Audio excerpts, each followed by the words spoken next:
আচ্ছা, জীবাণুনাশক ব্যবহার করার একটা সিস্টেম হচ্ছে। আসসালামু আলাইকুম ওয়ালাইকুম আসসালাম। স্যার।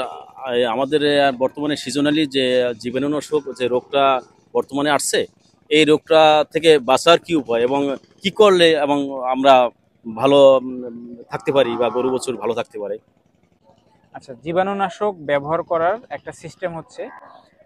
সাধারণত আমরা জীবাণুনাশক স্প্রে করি, কিন্তু স্প্রে করলে আসলে কাজ খুব ভালো দেয় না।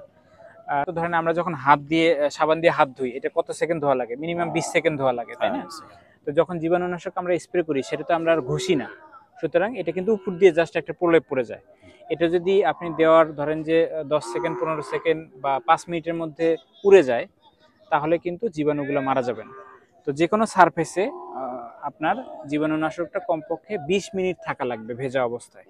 অর্থাৎ আপনি স্যাভলন দিয়ে রাখলেন বা অন্য জীবাণুনাশক বাজারে 20 যেগুলো মিনিট পাওয়া যায়, রাখার উপায় কি? কিভাবে রাখলে আপনি 20 বেশি মিনিট? পরিমাণ ছিটাবেন।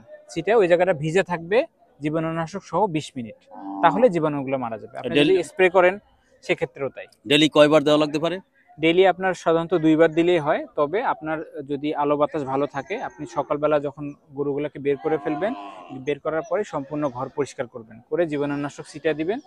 মোটামুটি 20 মিনিট থাকার পরে তারপর ঝাড়ু দিয়ে সবগুলো বের করে দিবেন। তাহলে আপনার মোটামুটি সারাদিন আলো বাতাস থাকবে, জায়গাটা শুকনো থাকবে, জীবাণু সকালে আক্রান্ত একবার করতে পারবে বিকেল না। একবার 2বার দিতে হবে? সকালে একবার, বিকেলে একবার, আহ, এরকম।